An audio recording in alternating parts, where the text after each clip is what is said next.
नमस्कार मित्रांनो, मी गणेश मानकर. इग्नाइट अकॅडमीच्या या व्हिडिओमध्ये मी तुम्हा सर्वांचे स्वागत करतो. रेल्वेमध्ये 12वी पास उमेदवारांसाठी परमनंट सरकारी नोकरीची संधी आलेली याचे फॉर्म सुटलेले आहेत. तर याचा फॉर्म कशा पद्धतीने भरावा, कोणती कोणती कागदपत्र आपल्याला लागणार आहेत, या सर्वांविषयी माहिती आपण आजच्या या व्हिडिओमध्ये पाहणार आहोत. आणि खूप साऱ्या विद्यार्थ्यांचे ऑनलाईन फॉर्म हे रिजेक्ट होऊन जातात कारण की ते या काही चुका करत असतात. कोणत्या त्या चुका असतात, कोणती ती माहिती ते चुकीची भरतात, या सर्व गोष्टी पाहणार आहोत. म्हणून हा व्हिडिओ तुमच्यासाठी फार महत्त्वाचा असणार आहे मित्रांनो. आणि आरआरबी एनटीपीसी ची जर तुम्ही तयारी करत असाल तर 12वी पास उमेदवारांना इथे चांगली संधी आहे. तर त्याच्यासाठी आपण ही ऑनलाईन बॅच लॉन्च केलेली मित्रांनो. आता रेल्वेच्या परीक्षा या मराठीतून होत असतात, म्हणून तुमच्यासाठी ही मराठीतून तयारी करून घेण्यासाठी अतिशय उत्तम अशी बॅच आहे. याच्यासाठी तुम्ही आजच इग्नाइट अकॅडमीचे ऍप्लिकेशन डाउनलोड करा, किंवा काही प्रॉब्लेम असेल तर तुम्ही या नंबरला कॉल करून तुम्ही काही तुमच्या शंका वगैरे सगळ्या काही गोष्टी विचारू शकतात. बघा, सगळ्यात आधी आपण त्यांच्या वेबसाईटवर जाऊया मित्रांनो. ही वेबसाईट आहे rrbapply.gov.in. याच्यावर गेल्यानंतर बघा, इथंच तुम्हाला दिसणार आहे की NTPC categories under graduates post म्हणजे काय की 12वी लेवल वाल्यांसाठी ही जी पोस्ट आहे तर ते आहे. त्याच्यानंतर पदवीधरांच्या पण जागा ज्या आहेत तर ते आलेले आहेत मित्रांनो. तर इथं मी काय करेल, फक्त अप्लाय याच्यावर क्लिक करेल. आता माझ्यासोबत 2-3 ऑप्शन येतील. एक आहे log in with Aadhaar, log in with RRB account credential. बघा, ज्यांनी एनटीपीसी साठी अकाउंट बनवलं असेल आता, तर ते डायरेक्टली तिथून फॉर्म भरू शकतात. त्यांचा फॉर्म भरणं अत्यंत सोपं आहे. परंतु जे उमेदवार नवीन आहेत त्यांनी काय करावं लागेल, त्यांचं अकाउंट क्रिएट करावं लागेल. सगळ्यात आधी अकाउंटवर क्लिक करायचं. पण लक्षात घ्या, ज्यांनी 2024 मध्ये आणि 2025 मध्ये ऑलरेडी आरआरबीचं अकाउंट बनवलेलं आहे त्यांना कुठल्याही पद्धतीचे अकाउंट बनवण्याची आता गरज पडणार नाही, हे लक्षात घ्या तुम्ही. आता पुढे मी ओके म्हणतो. त्याच्यानंतर बघा, इथं सगळ्यात आधी तुमची नॅशनॅलिटी चूज करायची. फॉर एक्झाम्पल मी इंडिया हे नॅशनॅलिटी चूज करतो. त्याच्यानंतर तुमचं पूर्ण नाव लिहायचंय. पण हे नाव कोणतं लिहायचंय, जे 10वीच्या मार्कशीटवर जे नाव आहे तुमचं ते नाव लिहायचंय.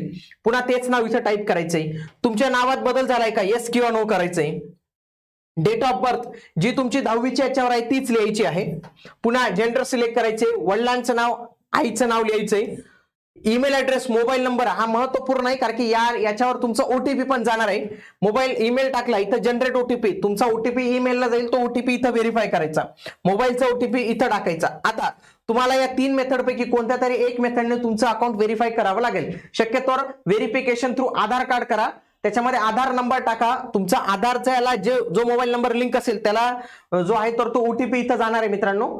आणि इथं क्लिक करून हे होईल. पुन्हा तुमचा पासवर्ड क्रिएट करायचा. आय एम नॉट रोबोटवर क्लिक करायचं. Preview and create an account. अशा पद्धतीने तुमचं अकाउंट जे आहे तर ते क्रिएट होऊन जाईल मित्रांनो. आता अकाउंट क्रिएट झालं तर इथं जायचं log in with RRB account details. तर इथं काय करायचं, तुमचे अकाउंट डिटेल्स टाकायचे. बघा, नंबर, पासवर्ड आणि आय एम नॉट रोबोट करायचं. पुन्हा 2 फॅक्टर ऑथेंटिकेशन राहतं. इथं काय करायचं, सेंड ओटीपी टू फोन करायचं.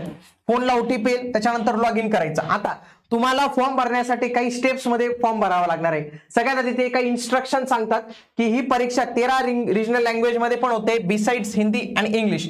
तर त्याच्यामध्ये तुम्ही बघू शकता तिथं आपल्या या मराठी भाषेचा देखील उल्लेख त्यांनी इथं केलेला आहे मित्रांनो. आता इथं 28/10/2025 पासून म्हणजे 28 ऑक्टोबर पासून फॉर्म सुरू झालेले आहेत आणि 27 नोव्हेंबर 2025 पर्यंत हे फॉर्म चालणार आहेत. सगळ्यात आधी तुम्हाला आरआरबी निवडायचे. कोणत्या आरआरबी मधून तुम्हाला फॉर्म भरायचा, आरआरबी मुंबई मधून भरायचं, आरआरबी अहमदाबाद मधून भरायचं, कुठून भरायचंय तर तो तुमच्यावर आहे. समजा मी मुंबई चूज केलं, इथं आय एम नॉट करंटली हे दोन्ही टिक करायचे आणि इथं नेक्स्ट याच्यावर क्लिक करायचं. आता तुम्हाला काही स्टेप्स मध्ये फॉर्म भरला जाणार आहे. पहिल्या personal details, other detail, educational detail, profile document आणि प्रिफरन्स आणि पेमेंट. तर अशा या 5 स्टेप पूर्ण करावे लागतील आणि त्याच्यानंतर तुमचा फॉर्म इथं भरला जाणार आहे.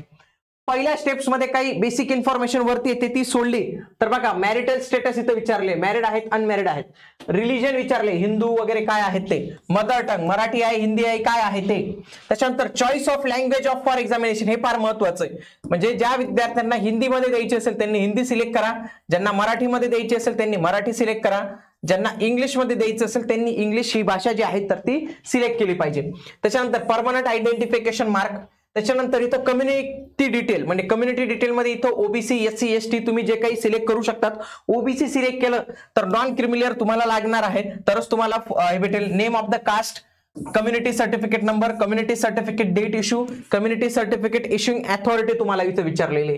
तेच जर एससी कराल तर एससी ला पण माहिती आहे, त्याच्यानंतर ईडब्ल्यूएस ला ही माहिती आहे. पुन्हा तुमचा ऍड्रेस भरावा लागणार आहे, शक्यतो आधारवर जो ऍड्रेस असेल तो टाकण्याचा इथे प्रयत्न करा। ही पहिली डिटेल तुमची झाली बघा, कंप्लीट झाली। आता तुम्हाला अदर डिटेल्स मध्ये गेले, पहिले विचारतात एक सर्व्हिसमॅन आहे का, दिव्यांग आहेत का, नो केलं तर काही प्रॉब्लेम नाही, येस केलं तर तुम्हाला ही सगळी इन्फॉर्मेशन भरावी लागणार आहे। एक सर्व्हिसमॅनला येस केलं तर कोणत्या डिफेन्स सर्व्हिसेस मध्ये होते, आर्मी मध्ये होते, नेव्ही मध्ये होते, एअर फोर्स मध्ये होते, रँक काय होती तुमची, सर्व्हिस किती केलेली, आणि तुम्ही अजूनही आहात का, कधी तुमची एंट्री झाली होती तिथं। दिव्यांग उमेदवारांसाठी डिसॅबिलिटी कॅटेगरी कोणती, सब डिसॅबिलिटी कॅटेगरी कोणती, पर्सेंटेज काय आहे, सर्टिफिकेट नंबर काय आहे, कोणत्या डेटला इश्यू झाला, आणि युडीड नंबर जो आहे तर तो तुम्हाला इथं सांगायचा आहे। पुढचं इकॉनॉमिकली बॅकवर्ड क्लास, लक्षात घ्या इकॉनॉमिकली बॅकवर्ड क्लास ईबीसी हे वेगळे मित्रांनो। ईबीसी हे ज्यांचं उत्पन्न 50,000पेक्षा कमी असतं ना, तर त्यांना एक्झाम फी वगैरे मध्ये ती फॅसिलिटी वगैरे भेटत असते, बाकी त्यांना काही आरक्षण नसतं। ओके, तुम्ही रेल्वेमध्ये सध्या आहात का, पुन्हा बँक अकाउंट डिटेल्स भरावे लागते, कारण की आपण जे आपले 500 रुपये भरतो त्याच्यातील 400 येतात आणि काहींना त्यांचे 250 रुपये परत जे आहेत तर ते येतात, उशिरा येतात पण येतात। त्याच्यानंतर तुम्हाला तुमची शैक्षणिक पात्रता भरावी लागणार आहे बघा, 10वीची पात्रता भरावी लागणार आहे। त्याच्यानंतर तुम्हाला इथं ऑप्शन आहे 12वीची आणि पदवीची, तर हे दोन्ही इन्फॉर्मेशन भरून द्या मित्रांनो, कामात येणार आहे। आणि 12वी आणि पदवीधरांचा दोघी फॉर्म तुम्ही भरू शकता। 12वीला जर क्लिक केलं तर बघा डिसिप्लिन, स्टेट, डिस्ट्रिक्ट, प्रोफिशियन्सी आहे का हे विचारले, आणि ज्यांना वाटतं की मी टायपिंग देऊ शकतो त्यांनी इथं नक्की येस करायचंय। आता याचा आणि टायपिंग सर्टिफिकेटचा काही संबंध नाही मित्रांनो, हे लक्षात घ्या। तुमच्याकडे टायपिंग सर्टिफिकेट नसेल पण तुम्हाला टायपिंग जमतं तर तुम्ही इथं येस करू शकता।